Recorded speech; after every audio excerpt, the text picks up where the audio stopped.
के सन्नाटे में अगर चर्च की घंटी अपने आप बजे तो समझ लेना किसी अधूरी आत्मा ने फिर से आंखें खोल दी हैं। साल 1936 ब्रिटिश इंडिया के एक पहाड़ी इलाके में बसा छोटा सा गांव था सेंट मैरीज हिल। ऊंचे ऊंचे देवदार के पेड़ों के बीच एक पुराना चर्च खड़ा था जिसके पीछे फैला था कब्रिस्तान, सदियों पुराना, जहां जमीन से उगते पुराने क्रॉस और टूटे पत्थर हवा में कराहते से लगते थे। गांव के लोग मानते थे कि उस कब्रिस्तान में सिर्फ मुर्दे नहीं, उनकी अधूरी आत्माएं भी दफन है। रात में चर्च की घंटी कभी-कभी अपने आप बज जाती थी, जबकि कोई वहां होता भी नहीं था। गांव में एक जवान लड़का था, जॉनथन विलियम्स, 22 साल का, ताकतवर और थोड़ा अक्खर स्वभाव का। उसके पिता गांव के लोहार थे, लेकिन जॉनथन को पुरानी मान्यताएं और चर्च की कहानियां झूठ लगती थीं। एक शाम गांव के लोग चर्च के आंगन में बैठे थे। फादर सैमुअल पुरानी दास्तान सुना रहे थे। इस कब्रिस्तान में एक औरत की आत्मा अब भी भटकती है। उसका नाम था मैरी डिसूजा। उसे 20 साल पहले गलत इल्जाम में मारा गया था। उसका खून अब भी न्याय चाहता है। लोग सिहर गए, लेकिन जॉनथन हंस पड़ा। फादर, ये सब बच्चों को डराने की बातें हैं। मैं आज रात उसी कब्र के पास सोऊंगा और देखता हूं कौन सी आत्मा आती है। फादर सैमुअल ने उसे गंभीर नजरों से देखा। बेटा, इंसान से नहीं, उसके अधूरे पाप से डरना चाहिए। लेकिन जॉनथन ने किसी की नहीं सुनी। वो लालटेन उठाकर अकेला कब्रिस्तान की तरफ निकल पड़ा।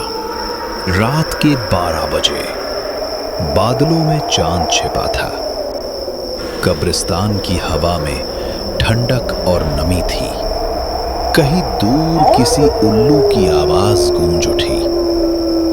जॉनथन ने चर्च के पीछे का पुराना गेट खोला।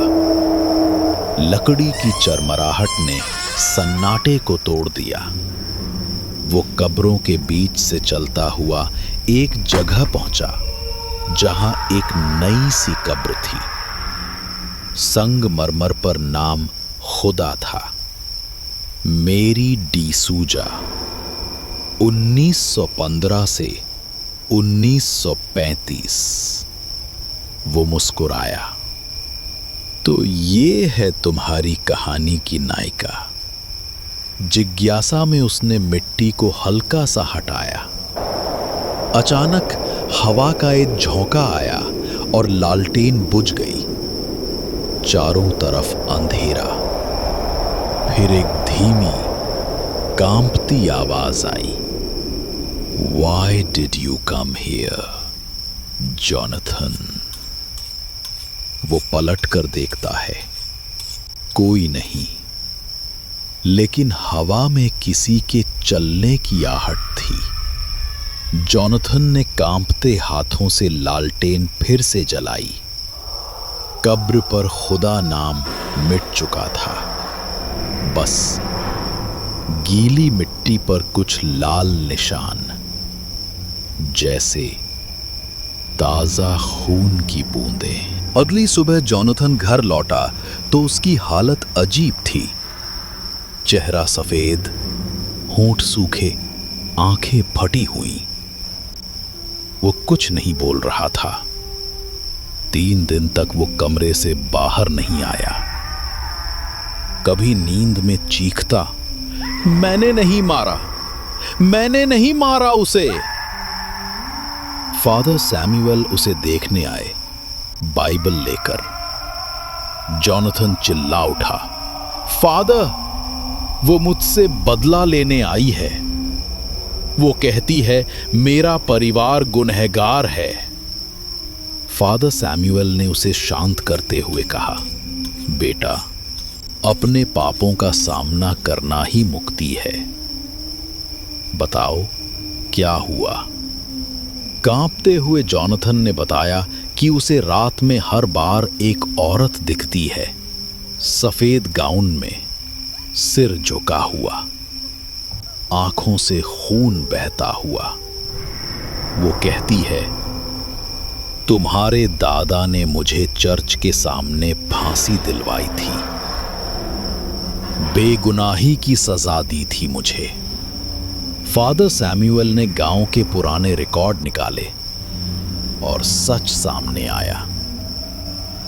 मैरी डिसूजा को जॉनथन के दादा कैप्टन विलियम्स ने विक्रेफ्ट के झूठे इल्जाम में फांसी दिलवाई थी, क्योंकि उसने अंग्रेजों के आदेश के खिलाफ चर्च में अनाथ बच्चों को छुपाया था। उसी रात हवा में फिर चर्च की घंटी बजी, जबकि कोई वहां नहीं था। गांव के लोग डर गए। फादर सैमुअल ने सबको घरों में रहने को कहा, पर जॉनथन गायब था। सुबह जब लोग चर्च पहुंचे तो कब्रिस्तान के बीच में मैरी डिसूजा की कब्र खुली थी और उसके पास ही जॉनथन की लाश पड़ी थी। चेहरे पर गहरी खरोंचें, आंखें खुली हुई, जैसे उसने आखिरी लम्हे में किसी भयानक चीज को देखा हो। फादर सैमुअल ने बाइबल उठाई और कहा, the Lord forgives but the dead remember. 1947 के बाद जब अंग्रेज भारत से गए, सेंट मैरिज हिल गांव खाली हो गया। चर्च अब खंडहर बन चुका है और कब्रिस्तान में बस हवा चलती है। कभी कभी रात को वहां से चर्च की पुरानी घंटी बजती है और सफेद गाउन में एक औरत को देखा जाता है जो टूटे क्रॉस के नीचे खड़ी होकर फुसफुसाती है, my blood is still waiting for justice. तो कैसी लगी आज की डरावनी दास्तान? कमेंट में बताना ना भूलें। और अगर डर का ये सफर जारी रखना है तो चैनल को सब्सक्राइब करें। मिलते हैं अगली कहानी में, तब तक अकेले मत सुनना।